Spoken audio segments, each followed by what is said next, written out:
नमस्कार, city vision channel में मैं शालीमार जायसवाल आपका स्वागत करती हूं। आप देख रहे हैं क्राइम न्यूज।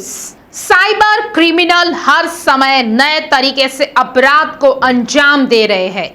हालांकि पुलिस जालसाजों के शिकार से बचने के लिए सतर्क रहने के लिए लोगों में जागरूकता पैदा कर रही है। इसके बावजूद कई निर्दोष लोग साइबर अपराधियों के शिकार हो रहे हैं।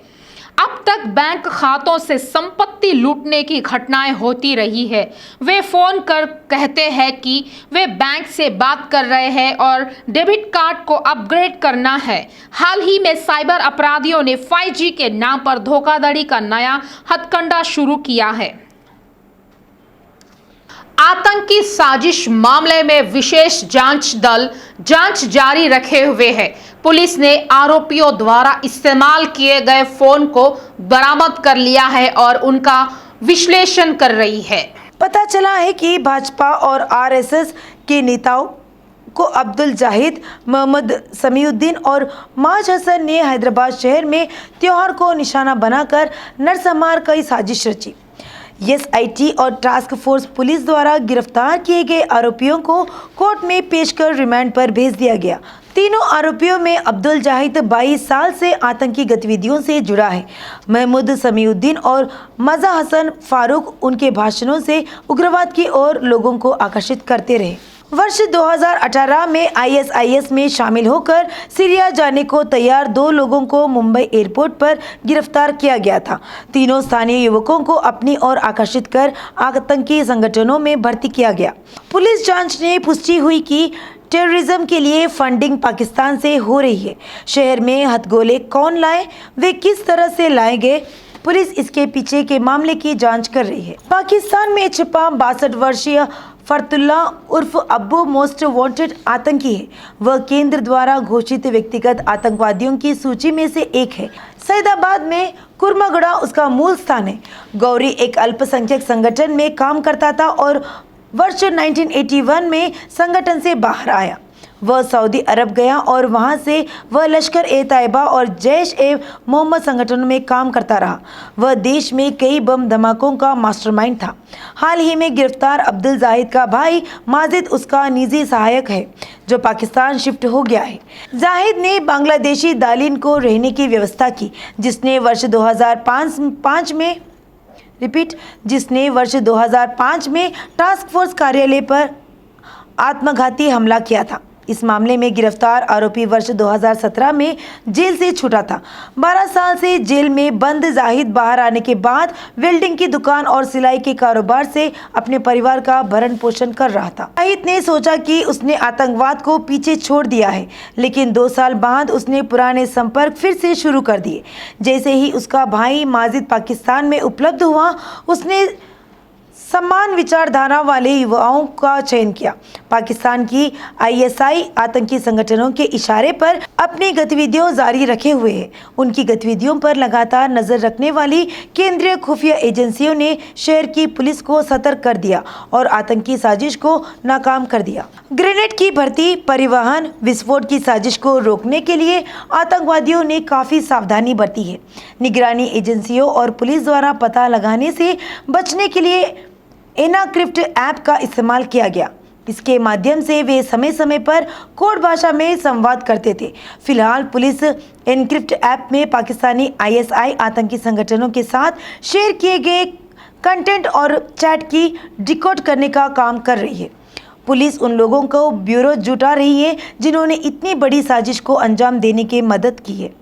विश्वसनीय जानकारी के अनुसार लगभग 20 संदिग्धों को हिरासत में ले लिया गया और उनसे पूछताछ की जा रही है।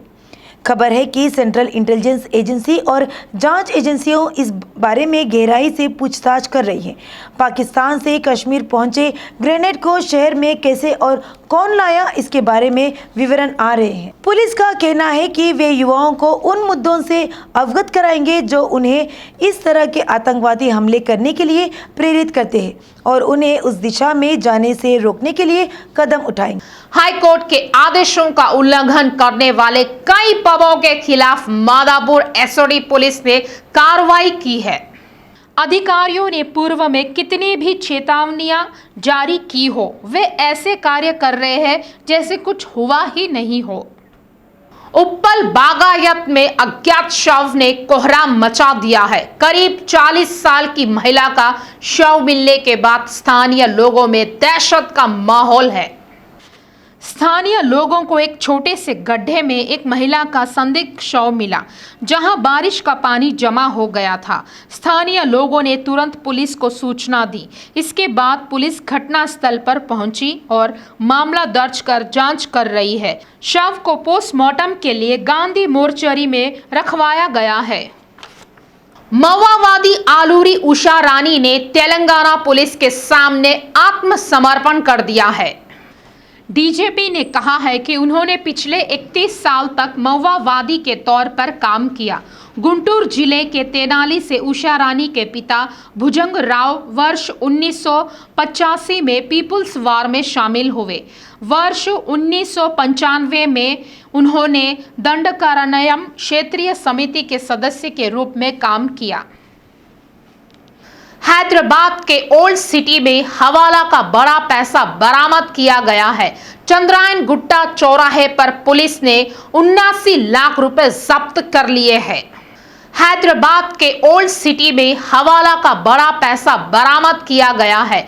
चंद्रायन गुट्टा चौराहे पर पुलिस ने 79 लाख रुपए जब्त कर लिए हैं। हाल ही में शमशाबाद एयरपोर्ट पर यात्रियों को बड़े पैमाने पर सोने की स्मगलिंग करते पकड़ा गया है। शनिवार रात कस्टम अधिकारियों ने दुबई और कुवैत से अलग अलग फ्लाइट से पहुंचे 6 लोगों के पास से 72 लाख रुपए का अवैध सोना जब्त किया है। सामान्य जीवन में कई लोग बाइक और कार जैसे विभिन्न वाहनों पर यात्रा करते हैं, लेकिन ये वाहन पेट्रोल और डीजल पर चलते हैं। हाल के दिनों में तेल की कीमतों में वृद्धि के कारण लोगों को गंभीर वित्तीय कठिनाइयों का सामना करना पड़ रहा है। पेट्रोल पंपों पर धोखाधड़ी इन समस्याओं को और बढ़ावा दे रही है। स्मगलर हर समय नए नए तरीके से स्मगलिंग करते रहते हैं। विजिलेंस एजेंसियों की नजरों में तीसरी आंख सीसीटीवी की नजर से बचते हुए स्मगलिंग का सामान को गंतव्य तक पहुंचाने के हर संभव प्रयास किए जा रहे हैं। हाल ही में दिल्ली एयरपोर्ट पर पकड़ा गया तस्करी का माल इसका सबूत है। दिल्ली हवाई अड्डे पर सीमा शुल्क अधिकारियों द्वारा जब्त की गई घड़ियां सामान्य घड़ियां नहीं है। अधिकारियों का कहना है कि इन 7 घड़ियों की कीमत 28 करोड़ रुपए से भी ज़्यादा है। इनमें रोलेक्स के साथ साथ पियागेट द्वारा बनाई गई घड़ियां भी शामिल है। एक प्रसिद्ध अमेरिकी jewellery company Jacob and company द्वारा बनाई गई हीरे की घड़ी भी है। सीमा शुल्क अधिकारियों का कहना है कि यह पहली बार है जब इस हवाई अड्डे पर इतना महंगा सामान जब्त किया गया है। दिल्ली में हवाई अड्डे पर सीमा शुल्क अधिकारियों ने भारत में 7 महंगी कलाई घड़ियों की अवैध रूप से स्मगलिंग करने के प्रयास को विफल कर दिया। उनमें से एक पूरी तरह से हीरे से जड़ित कलाई घड़ी है। ये सामान दुबई से आया एक भारतीय के पास से जब्त किया गया है। उसे गिरफ्तार कर मामला दर्ज कर लिया गया है। उन्होंने कहा कि जब्त घड़ियों की कुल कीमत 60 किलो सोना के बराबर है। वर्ष 2015 में जैकब एंड कंपनी के सोने और हीरे से सजी घड़ियां पेश की। यह पूरी तरह से कटे हुए हीरे से बना है। इसे बिलियर्ड्स वॉच के नाम से भी जाना जाता है। 252 Ashok cut and white diamond watch बनाया गया है। इस घड़ी का वजन 250 कैरेट है। अशोक में इस्तेमाल किए गए हीरे का वजन 108 कैरेट है और अशोक को बनने में कुछ महीने लगते हैं। इस घड़ी के मामले में गुणवत्ता वाले नीलमणि क्रिस्टल चक्र और गुलाबी रंग से कटे हुए इस वॉच में सफ़ेद हीरे नहीं दिखाई देते हैं। ये पीतल की रोशनी में देखा जा सकता है। इन हीरों का उपयोग आभूषण बनाने के लिए किया जाता है। कुछ लोग टैक्स बचाने के लिए ऐसे तरीके चुन रहे हैं।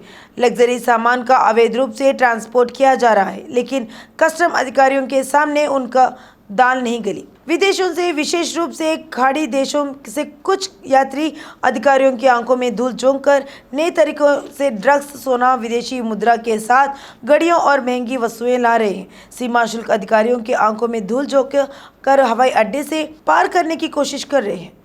इस दौरान सीमा शुल्क अधिकारियों द्वारा बड़ी ही होशियारी से उन्हें धर दबोच जाता है और जेल में डाल दिया जाता है। सीमा शुल्क अधिकारियों का कहना है कि ऐसा पहली बार हुआ है जब इतना महंगा सामान जब्त किया गया है। हैदराबाद हयातनगर पुलिस ने गांजा सप्लाई करने वाले अंतर्राष्ट्रीय गिरोह को गिरफ्तार किया है। 2 आरोपियों को हिरासत में ले लिया है। रचकोंडा के सीपी महेश भागवत ने खुलासा किया है कि आरोपियों को पूर्वी गोदावरी से छत्तीसगढ़ की यात्रा के दौरान हिरासत में लिया गया है। डीसीएम में ले जाने वाले 1300 किलो गांजे को जब्त किया गया है। उन्होंने कहा है कि इसकी कीमत करीब 2 करोड़ 80 लाख रुपए होंगी। इस मामले में आंध्र प्रदेश का पेंटाराव मुख्य आरोपी बताया जा रहा है। सीमा शुल्क अधिकारियों ने शमशाबाद एयरपोर्ट पर चेकिंग के दौरान भारी मात्रा में सोना जब्त किया। अधिकारियों ने दोनों यात्रियों के पास से 68,46,000 कीमत का 1306 ग्राम सोना जब्त किया है।